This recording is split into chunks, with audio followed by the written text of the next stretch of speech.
Loué soit le Christ pour cette nouvelle vidéo.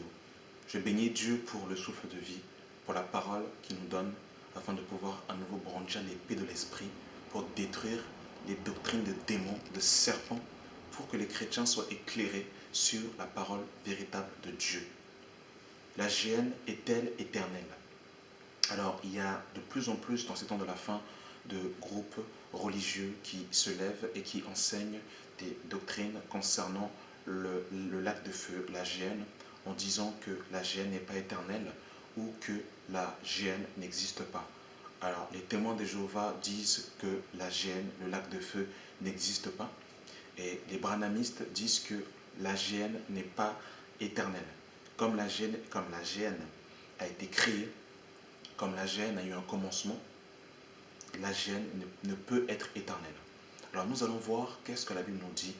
Il est important que l'enfant de Dieu soit fondé, bâti sur les Saintes Écritures, sur la parole de Dieu, afin de ne pas aller ni à gauche ni à droite, mais qu'il soit véritablement bâti sur les Saintes Écritures.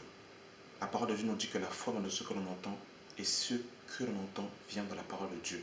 Quand on commence à avoir un filtre devant les yeux, en lisant la Bible au travers d'un homme, on commence à complètement sortir des rails de la parole de Dieu, et le Saint-Esprit ne peut pas nous conduire dans toute la vérité. Donc nous allons prendre quelques passages concernant la GN. La GN, juste avant de lire, merci Saint-Esprit, juste avant de lire la GN, je remercie l'Esprit parce qu'il parle. C'est lui qui quand je fais mes vidéos en dehors, pour ceux qui assistent à nos réunions, c'est lui qui conduit. Donc avant de prendre Matthieu 11, j'aimerais lire un passage que l'Esprit vient de me donner. Nous sommes dans Hébreux chapitre 6. Hébreux 6, à partir du verset 1. C'est pourquoi laissons les éléments de la parole de Dieu, tendant à ce qui est parfait, sont posés de nouveau le fondement du renoncement aux œuvres mortes, de la foi en Dieu, de la doctrine des baptêmes, de l'imposition des mains, de la résurrection des morts et du jugement éternel. C'est ce que nous ferons si Dieu permet. Donc on voit que lorsque nous parlons des 6 fondements, d'Hébreux 6, il est question du jugement éternel. Il est question ici du jugement éternel. C'est-à-dire que à la fin des fins, il y aura un jugement. Le Seigneur Jésus-Christ s'assiera sur son grand trône blanc et il jugera les vivants et les morts selon leurs œuvres, selon les livres et selon le livre de vie. Il y aura un jugement. Et le châtiment qui découlera de ce jugement sera un jugement éternel. C'est-à-dire que soit c'est une résurrection pour l'éternité avec Dieu, ou soit c'est l'opprobre et la honte éternelle loin de Dieu. Nous sommes dans Ecclésiaste. J'aime l'esprit. J'aime l'enseignement qui vient du Saint-Esprit. Quand ça coule comme ça, j'aime ça. J'aime l'eau comme ça, là, j'aime ça venir dans le Seigneur. C'est bon. Nous sommes dans Ecclésiaste chapitre 12, à partir du verset 1. Jeune homme, régis-toi dans ta jeunesse, livre ton cœur à la joie. Pendant les jours de ta jeunesse, marche dans les voies de ton cœur et selon les regards de tes yeux. Mais sache que pour tout cela, Dieu t'appellera en jugement. Donc on voit qu'il y a bien un jugement encore. On voit qu'à la fin des fins, il y aura un jugement.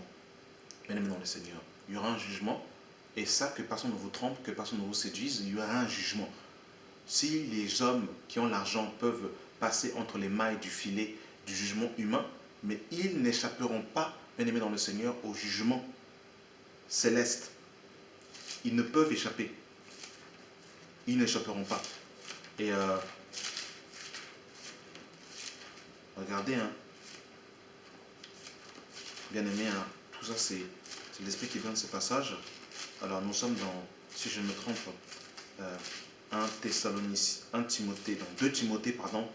2 Timothée chapitre 4, à partir du verset 1. Il est écrit, je t'en conjure devant Dieu et devant le Seigneur Jésus qui doit juger les vivants et les morts.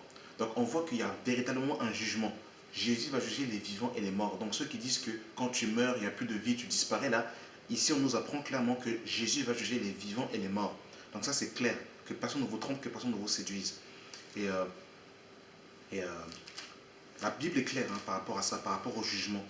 Il faut que véritablement que nous soyons enseignés sur ces choses, afin de ne pas nous laisser ébranler par les impies qui veulent justement nous tromper.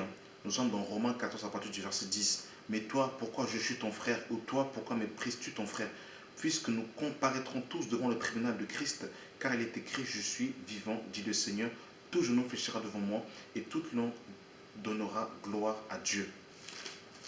Et avant de terminer par le jugement, c'est important, dans le Seigneur, de comprendre cela, selon les Écritures, afin qu'on ne soit pas ébranlé. 2 Corinthiens 5, à partir du verset 8, il est écrit, verset 7, car nous marchons par la foi et non par la vue. Nous sommes pleins de confiance et nous aimons mieux quitter ce corps et demeurer auprès du Seigneur. C'est pour cela aussi que nous nous efforçons de lui être agréables, soit que nous demeurons de ce corps, soit que nous le quittons. Car il nous faut tous comparaître devant le tribunal de Christ, afin que chacun reçoive selon le bien ou le mal qu'il aura fait étant dans son corps. Donc il y a le tribunal de Christ. Le tribunal de Christ, ça concerne les saints, les élus de Dieu, ceux qui sont sauvés par la foi en Jésus-Christ, qui passeront par le tribunal de Christ, et ils rendront compte des choses, des talents que Christ leur a donnés. On en parle dans 1 Corinthiens 3, où on parle justement des œuvres qui seront éprouvées par le feu, et où justement Paul dit qu'il y en a qui seront sauvés, mais comme au travers d'un feu. Là, il est question de ceux qui ont accepté Jésus, mais même ceux qui ont accepté Jésus, ils rendront des comptes par rapport aux grâces, aux talents que Dieu leur a donnés. Là, ce n'est pas par rapport au péché, mais c'est par rapport aux grâces, aux talents que Dieu leur a donnés. Et ensuite, il est question aussi des jugements, c'est-à-dire en fait du jugement éternel. Donc on a vu dans Hébreux 6, où on nous parle justement ici de jugement éternel. Et par rapport à ça, bien aimé dans le Seigneur, en fait, j'ai pris ces passages pour nous montrer qu'il y aura un jugement. Juste avant, merci encore Saint-Esprit, Actes chapitre... la parole. Il faut la parole, bien aimé. C'est important. Acte 17, à partir du verset 30. Dieu, sans tenir compte des temps d'ignorance, annonce maintenant à tous les hommes en tout lieu qu'il est à se repentir, parce qu'il a fixé un jour où il jugera le monde selon la justice par l'homme qu'il a désigné. Donc en fait, je prends ces passages pour nous montrer qu'il y aura bien un jugement à la fin des temps, que personne ne vous trompe, que personne ne vous séduise. Et Jésus dira dans Jean chapitre 5, Jean chapitre 5, à partir du verset 28, il est écrit,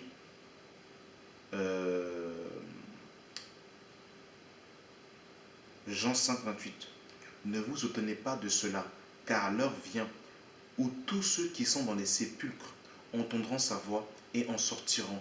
Ceux qui auront fait le bien ressusciteront pour la vie, mais ceux qui auront fait le mal ressusciteront pour le jugement. Et pour terminer et pour clôturer avec le jugement, pour bien montrer qu'il y aura un jugement et une résurrection, nous sommes dans Daniel. Daniel chapitre 12. Daniel chapitre 12, à partir du verset 2. Plusieurs de ceux qui dorment dans la poussière de la terre se réveilleront, les uns pour la vie éternelle et les autres pour l'opprobre et pour la honte éternelle. Donc on voit qu'ici que c'est vraiment une honte éternelle. Donc ici on rentre dans la profondeur. On a montré dans un premier temps qu'il allait y avoir un jugement, que nous allons tous comparaître devant Christ, soit devant le tribunal, soit devant le grand trône blanc, et que Christ jugera les vivants et les morts. Donc on a prouvé avec les Écritures qu'il allait y avoir un jugement. Maintenant nous avons vu que ce jugement, c'est soit une résurrection pour la vie éternelle, ou pour l'opprobre et la honte éternelle. Donc la parole de Dieu nous enseigne que ce jugement sera bien éternel. Et nous allons continuer par la suite. Nous sommes dans Matthieu chapitre 25, Matthieu 13, pardon.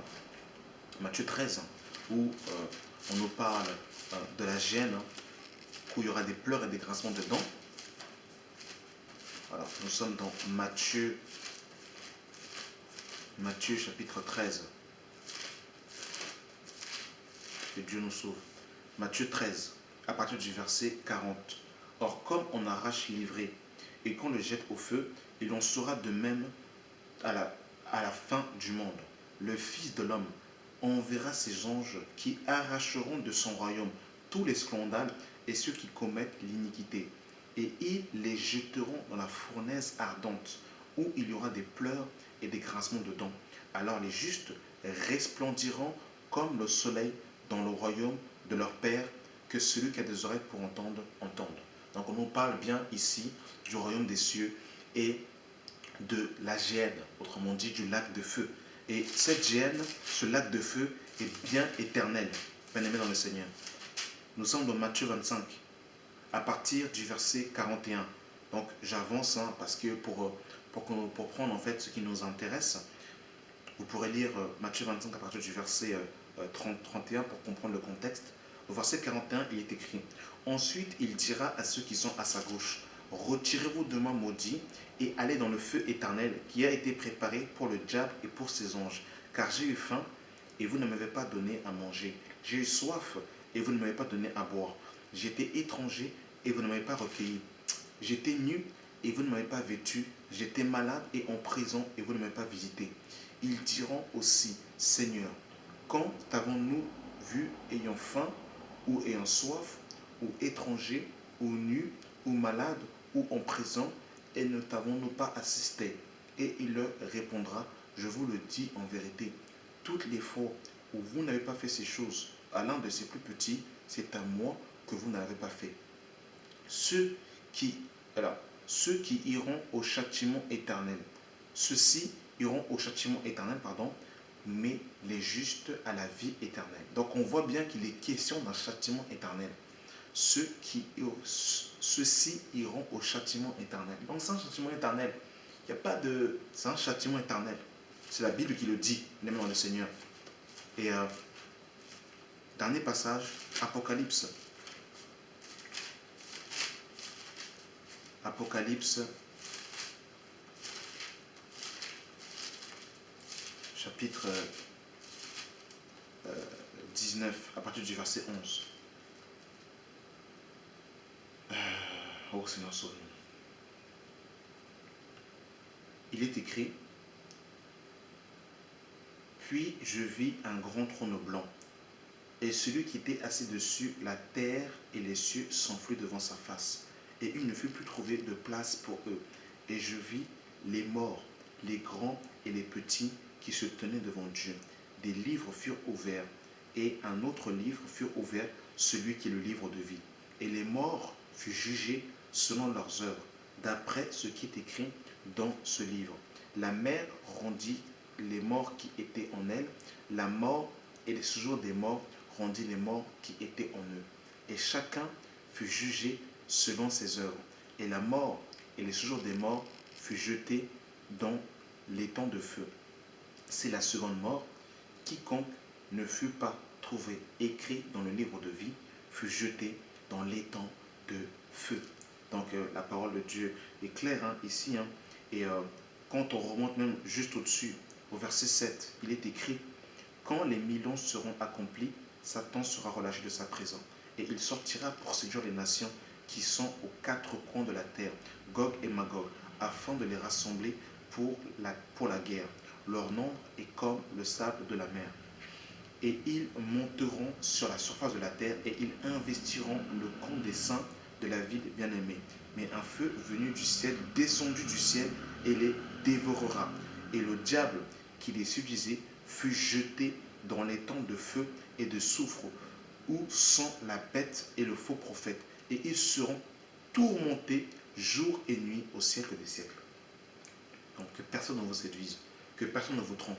C'était une petite vidéo, mais je ferai de plus en plus ce genre de petites vidéos pour dénoncer et pour détruire les fausses doctrines, afin que les enfants de Dieu soient éclairés.